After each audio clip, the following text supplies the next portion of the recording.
नमस्ते।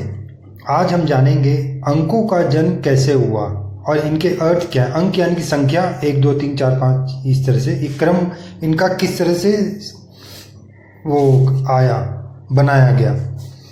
प्राचीन वैदिक काल में प्रत्येक संख्या यानी कि 1 2 3 इत्यादि के एक निश्चित अर्थ होते थे। संस्कृत व्याकरण के निरुक्त भाग में इसका विस्तृत वर्णन किया गया है। तो सर्वप्रथम संख्या 1 को इसलिए चुना गया क्योंकि ईश्वर एक है और ईश्वर ने ही पृथ्वी की रचना की, इसलिए सर्वप्रथम उनको ही दिया गया। एक का मतलब होता है ईता। ईता यानी कि चलकर पहुंचा हुआ। जैसे एक एक कर ही तो गिनती आगे बढ़ती है, एक फिर 1 + 1 2 इस तरह से एक एक करके बढ़ती है। तो एक का अर्थ हुआ गति का आरंभ होना। ईता का अंग्रेजी में इट हो गया, IT। ईता की जगह IT हो गया। वो उच्चारण के कारण हुआ, वो अंग्रेज लोग उस तरह से प्राचीन ग्रीक के लोग कहते थे, इसीलिए। फिर एक के बाद आता है 2। 2 का मतलब होता है द्वि मतलब 2, यानी कि अधिक तेज चलने वाला या जो एक से आगे बढ़कर निकल गया हो। मतलब जो पहले था उससे आगे बढ़ के निकल जाना, तो एक से आगे बढ़ा 2। और ग्रीक में इसे बाई कहते हैं, BI। वो जो भी 2 BI का मतलब यानी कि 2 समझते हैं ग्रीक में, पुराने में। तो 2, और अपने आध्यात्मिक भाषा में भी 2 का अर्थ होता है ईश्वर और जीव, इन दोनों से मिलकर ही सृष्टि बनी है। तो पहला अंक हो गया ईश्वर, दूसरा हो गया ईश्वर और जीव, 2 हो गए। अब फिर आया 3 यानी कि त्रि, जो 3 बना। द्वि में जहाँ 2 से तुलना करते हैं वहीं त्रि में कई से तुलना होती है। त्रि मतलब 3, जो कि तीव्रतम है, मतलब बहुत तेज, जो 1 और 2 को भी पार कर जाए। मतलब 2 को पार किया और 2 को भी पार करने वाला, वो 3 कहलाया। ग्रीक में इसे ट्राई कहते हैं, TRI। जो हिंदी में देखेंगे तो त्रि और TRI एक ही होता है शब्द। और इसी को ही बाद में ग्रीक के बाद अंग्रेजी की जब भाषा की रचना हुई तब वो 3 हो गया। और आध्यात्मिक भाषा में 3 का अर्थ है 3 लोक, जैसे स्वर्ग लोक, मृत्यु लोक और पाताल लोक। 3 लोक होते हैं। तो ईश्वर पहला हुआ, फिर ईश्वर और जीव, फिर उसका लोकों का निर्माण हुआ, तो 3 हुए। फिर आता है 4 यानी कि चतुर्थ, मतलब जो 3 से भी ज़्यादा तेज हो। और बुद्धिमान मनुष्य को भी चतुर कहते हैं, चतुर्थ और चतुर, इसीलिए। इसका आध्यात्मिक भाषा में मतलब है 4 वेद, मतलब जैसे ऋग्वेद, यजुर्वेद, सामवेद, अथर्ववेद होते हैं ज्ञान। अब ज्ञान प्राप्ति के लिए मतलब चतुर होना जरूरी है और 4 वेद होना जरूरी है, ज्ञान। फिर आता है पंच मतलब 5, जो जुड़ा हुआ है, जैसे हमारे हाथ की 5 उंगलियां जुड़ी हुई हैं। और पूरा विश्व भी 5 महाभूतों से बना हुआ है, अग्नि, भूमि, वायु, जल और आकाश, इनसे बना हुआ है ना, 5 तत्व है। ग्रीक में पंच को पंच की जगह CH की जगह T हो गया, उसकी जगह तो पेंटा हो गया। उस लोग 5 को पेंटा बोलते थे। फिर अगला अंक संख्या आती है 60। इसका मतलब होता है सहन करना या दबाना। 60 यानी कि 6। एक वर्ष में जैसे 6 ऋतुएं होती हैं, वसंत, ग्रीष्म, वर्षा, शरद, हेमंत और शिशिर, ये 6 ऋतुएं हैं।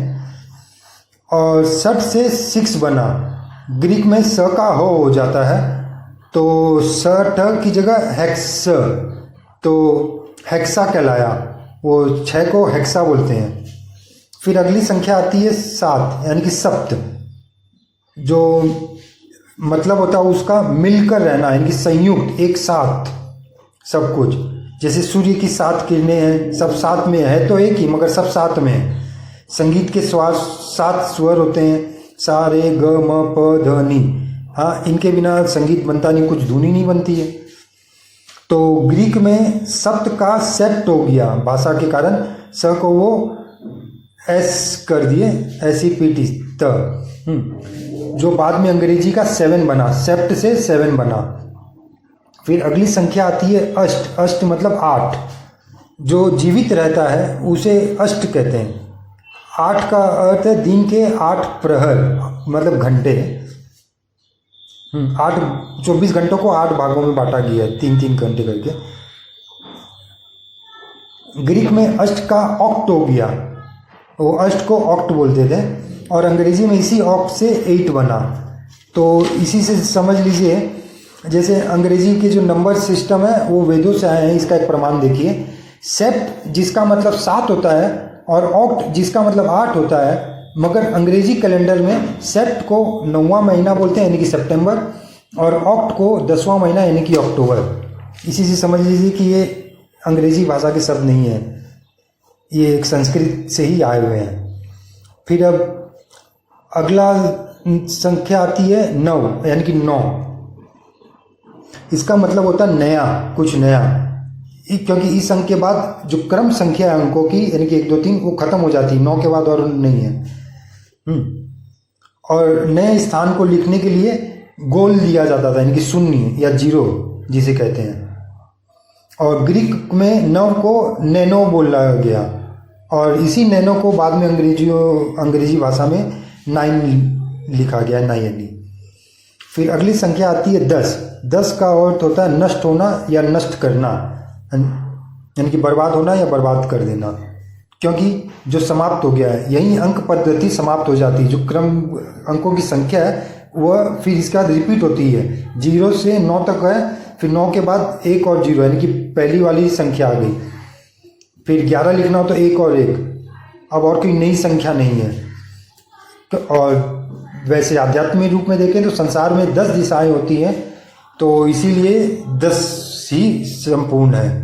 जैसे पूर्व, पश्चिम, उत्तर, दक्षिण, आकाश, पाताल, नैऋत्य, वायव्य, ईशान और आग्नेय।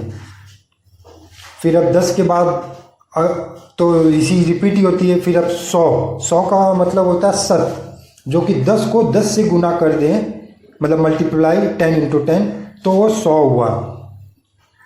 जैसे कि हमारा जो सोलर सिस्टम है, सूर्य का तेज 100 योजन की दूरी पर जाकर शांत हो जाता है। मतलब सूर्य की जो ग्रेविटेशनल फोर्स है, अट्रैक्शन फोर्स है, वो जितनी दूर तक जाती है उसको सोलर सिस्टम बोलते हैं। तो सूर्य के सरकमफरेंस का 100 गुना होती है, इसीलिए वहाँ तक की सोलर सिस्टम है, इसलिए 100 को ही संपूर्ण माना गया है। मनुष्य भी जैसे 100 वर्ष जीता है उसके बाद शांत हो जाता है, जैसे सूर्य की रोशनी 100 योजन के बाद शांत हो जाती है, मनुष्य भी 100 वर्ष के बाद जीने के बाद मर जाता, शांत हो जाता है। और स का उच्चारण ह ग्रीक लोग करने के कारण वो शांत का हंड बोलने लगे, वो हंड, और वही हंड बाद में अंग्रेजी में 100 से 100 हो गया। फिर अब इसके बाद सहस्त्र यानी कि 1000, 100 में 1 और 0 लगा देते हैं। इसका मतलब होता है साथ चलना या रहना। प्राचीन काल में 1000 लोग साथ में रहते थे तो वो ग्राम या गांव कहलाता था। मतलब 7 लोग रहते थे एक साथ सब कोई, तो 1000 लोग होते थे तभी वो गांव कहलाता था। और सहस्त्र का पर्सिया यानी कि फारस देश में वो सहस्त्र को हस्र बोलने लग गए, वो स हट के हस्र होने लग गया। यही बाद में हिंदी में हस्र से 1000 हो गया। जब उनका आधिपत्य यहाँ भारत देश में हुआ तो हस्र का 1000 हो गया। और ग्रीक में 1000 तक ही गिनती है, उसके आगे गिनती नहीं है, उनको आती ही नहीं थी। इससे हमें यह समझ में आता है कि जो सिस्टम, नंबर सिस्टम है, वो हमारी संस्कृत की ही देन है, भारतीय भाषा की ही देन, वैदिक भाषा की। भारतीय अंक की विद्या यह त्रुटिहीन है, मतलब कोई गलती नहीं है, वैज्ञानिक है और पूर्ण है। आज तक विश्व में जितने भी आविष्कार, थ्योरीज, फॉर्मूलाज, इन्वेंशंस, डिस्कवरी हुए हैं, उनके बेस हमारे भारतीय अंक विद्या और विज्ञान ही रहे हैं। अन्य किसी भी भाषा या संस्कृति के अंक शास्त्र या विज्ञान से आज तक कुछ भी नया डिस्कवरी, इन्वेंशन, फॉर्मूला नहीं हुआ है। यह सत्य है, इसे आप सर्च कर सकते हैं। और एक तथ्य यह भी है कि सभी भाषाओं के अंक शास्त्र या नंबर सिस्टम का मूल हमारा वैदिक सनातन अंक शास्त्र ही है। बड़े बड़े मशीन, कंप्यूटर, स्पेस प्रोग्राम्स, ये सभी भारतीय ज्ञान के कारण ही संभव हुए हैं, क्योंकि इन्हें तैयार करने में वैदिक अंक शास्त्र का प्रयोग हुआ है। यह आश्चर्यचकित न हो, यह पूर्णतः सत्य है। रोमन नंबर्स जो अंक विद्या उनकी, अंग्रेजों की, यह अपूर्ण और अवैज्ञानिक है। इससे आज तक कुछ भी नहीं हुआ है, त्रुटिहीन है, त्रुटियों से भरा हुआ है। धन्यवाद। चैनल सब्सक्राइब ज़रूर करें, पसंद आया हो तो लाइक और सब्सक्राइब ज़रूर करें। आपका मित्र रवि भट्टिया।